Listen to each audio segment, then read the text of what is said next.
Hey guys, it's me, 𝗙𝗂𝗯𝗀𝗃, and I'm sat outside in the beautiful weather. Hey, have you had a good half term? Go on, why don't you shout out one thing that you really enjoyed about half term to the people in the room with you? Go on, 1, 2, 3, go. Wow, they sound like good half terms, don't they? Well, do you know what? At the end of half term, we have an amazing Kids Week in church because we're looking at the next part of our series in Elisha. And we've seen how amazing he's been so far and how he's trusted God and God's done amazing things through him.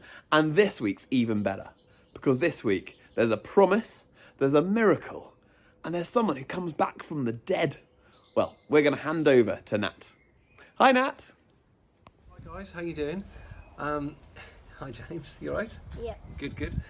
It's a lovely evening, so we thought we would come and do the talk outside in the garden. So we've been thinking in Kids Church in this series about a guy called Elisha, and there's several stories about Elisha, and this is going to be number 3 this week. But the last one we looked at was about a very poor widow, and this widow didn't have any money and she struggled to feed her families, and her sons were even in the situation there where they could be taken off and become slaves.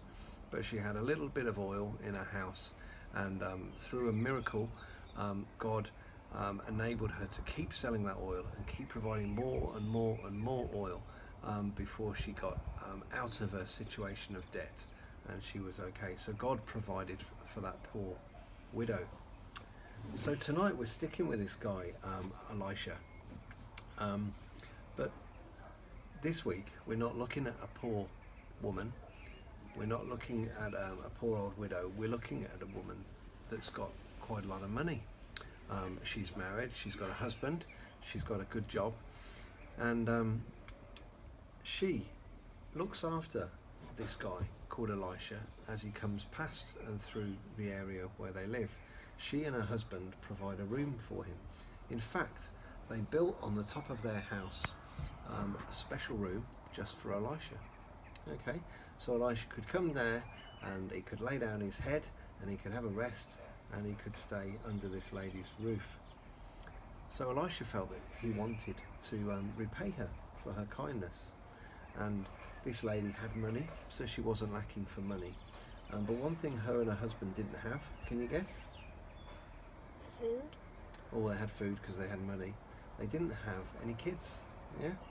So Elisha said to her, "This time next year, you will have a baby." And what do you think happened this time the following year? They had a baby. They did have a baby. Yeah, that's right. And that baby grew up into being a small boy, a medium-sized boy, a slightly bigger boy, about your age maybe. But then he went out to help his father work, and his father worked out in the fields, and the boy was out one day, and while he was there he shouted. He had a lot of pain in his head, and he shouted, "My head, my head." The boy was really ill, so somebody carried this boy back to the mum's house. The mum laid him on the bed, and within a few hours the boy died. Yeah? It's a sad story, isn't it? So that boy who God gave to the woman and her husband lived only for a time, but then died. So the lady wasn't having this. She was very upset. So she got her boy and she laid him out on Elisha's bed, and she got out with a donkey, and she went on this donkey to try and find Elisha. So out she went to find Elisha, and finally she caught up with where Elisha lived, and Elisha had a special helper called 𝗙𝗂𝗯𝗀𝗃, and Elisha and 𝗙𝗂𝗯𝗀𝗃 discussed this, and 𝗙𝗂𝗯𝗀 went with the woman back to her house, and 𝗙𝗂𝗯𝗀𝗃 was told by Elisha to wave your staff over the boy, and God will perform a miracle maybe, and the boy will wake up. But it didn't work. It didn't work. So they went back and had to find Elisha again and say, the boy's still, he's dead. Yeah? So how can he be healed? So Elisha said, look, I'm going to go. He arrived at the house. He went to the upper room. The boy was there, and he lay down over the boy, and he did it 2 times. And then through a great miracle, this boy woke up from being dead, being alive. And this fantastic miracle shows that God has power over life and death. Yeah. This woman was very upset because her boy had died. She said, "Why have you given me a boy if you're only going to have him for a short time and you're going to take him away?" So God in his mercy was good to this woman. She did have a son, and even when the son died, God made sure that the son was alive again. Yeah. Hi James, what did you think of that story then, James? So it was quite sad when the little boy died, but when he came back, it was quite like happy, nice. Yeah, that's true, isn't it?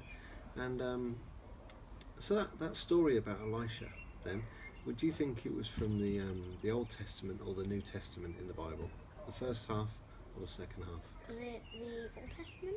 The Old Testament, that's right. Yeah, so the Old Testament is lots of things of history that happened before Jesus was born, and the New Testament tells us a lot about the story of Jesus, doesn't it, and what happened after Jesus died on a cross and went back up into heaven. So do you think this story today, does it remind you of anything from the New Testament? Didn't Jesus rose Lazarus from the dead?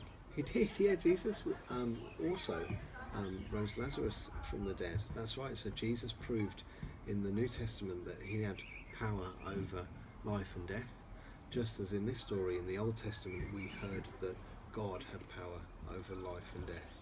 And even though it was Elisha that was there doing that miracle, it was God behind him, and God that enabled that miracle to happen and that boy to come alive. Yeah, so God is wonderful, God is good, and God certainly provided for that lady and her husband, didn't he? Just as God looks after us and cares for us today. All right, guys, we're going to pass you back now to 𝗙cie𝗶𝗹𝗀𝗀. All right, thanks so much. See you later, guys. Bye-bye. Bye. Wow, well, thank you so much, Nat. And wasn't that amazing? We see that God has power over death. He has power over life and death.